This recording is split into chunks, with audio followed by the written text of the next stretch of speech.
Good morning, boys and girls. It's a fabulous Friday. It's the last Friday of the month of March. What month will it be next Friday? Yes, it will be the month of April.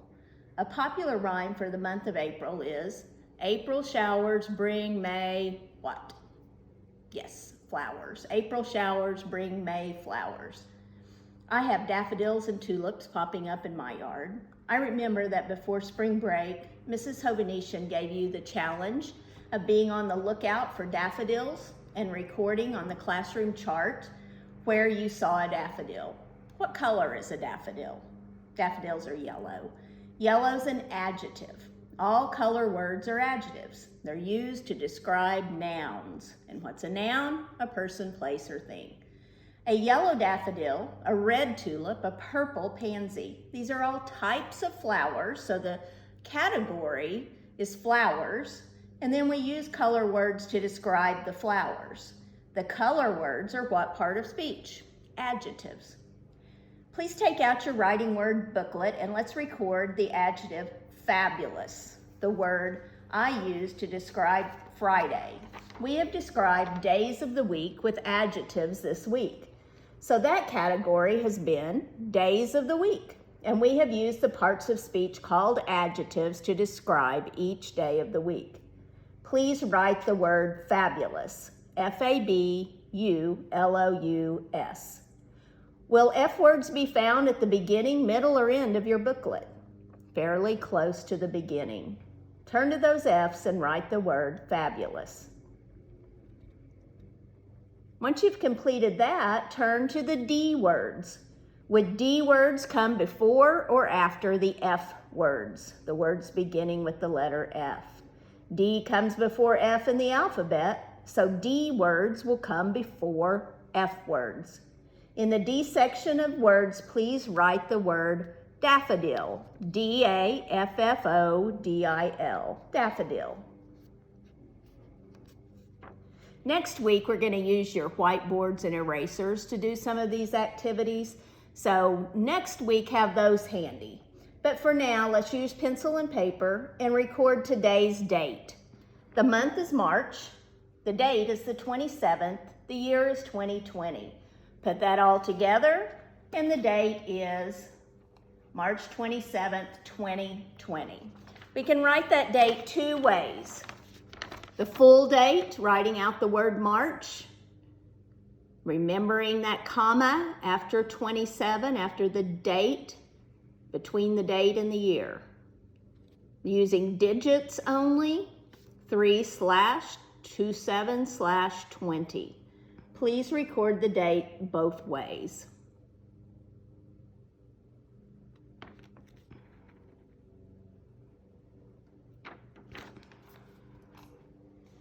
Now we'll zoom in on the American flag. Please stand and salute, and let's say the pledge together. I pledge allegiance to the flag of the United States of America and to the republic for which it stands, one nation, under God, indivisible, with liberty and justice for all. And now the Oklahoma flag. Let's salute to the Oklahoma flag. I salute the flag of the state of Oklahoma. Its symbols of peace unite all people. And now for some Brain Quest activity today. You're going to need your pencil and paper for this. I'd like for you to write down the number 473. 473. Which of these numbers is in the ones place? These are the ones. Which number's in the tens place? We have 7 tens. What? 7 times 10 is 70. And then in the hundreds place, we have 4. 473. If we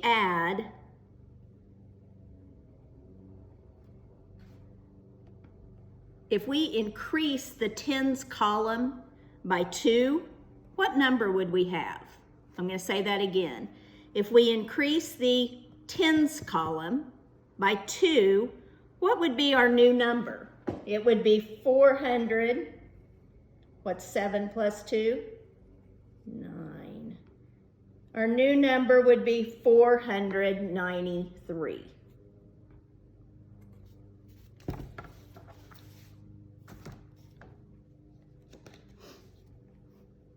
Also going to need your paper for this. Write out the word keep. K-E-E-P. Keep. K-E-E-P.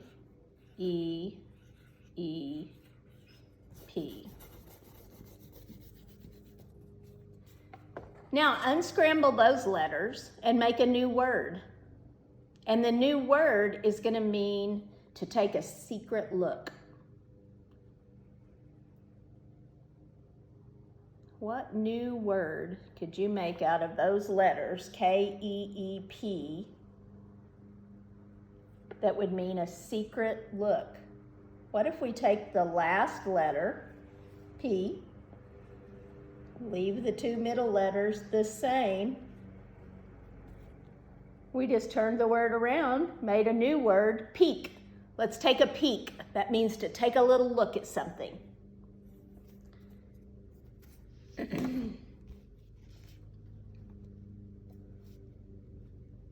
In this sentence, we need to correct some grammar.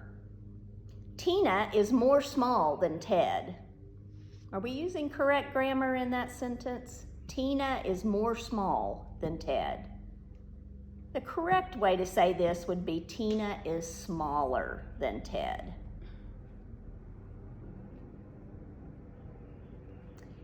Again, using your pencil and paper, find 2 ways to make 20. So you're going to add 2 numbers together to equal 20. And then you're going to do that again. Find 2 other numbers that you could add together to equal 20.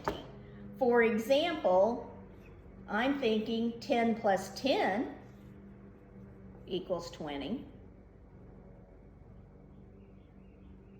I'm thinking 12 plus 8 equals 20.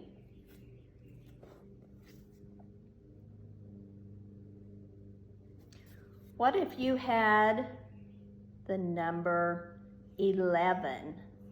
What number plus 11 would give you 20? If you said 9, you are correct. 11 plus 9 equals 20.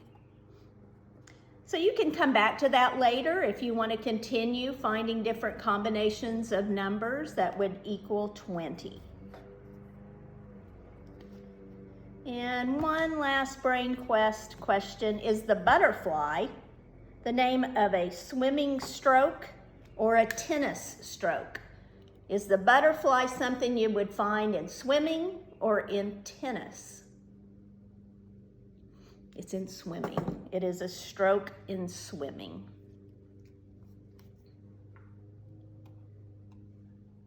Please take out your personal clock. And I'll use my teacher clock.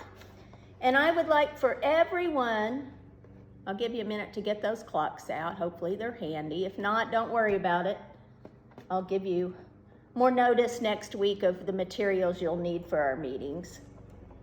I'd like for you to show me 12 o'clock on your personal clock. 12 o'clock on your personal clock.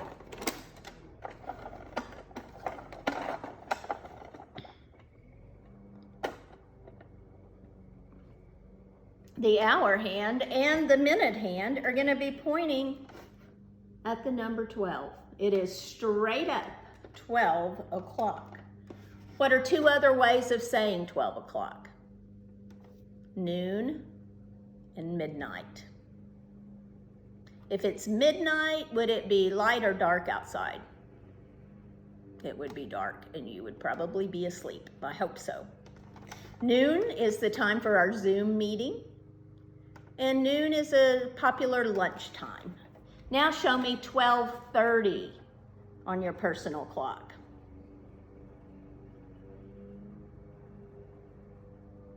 It's halfway between 12 o'clock and 1 o'clock.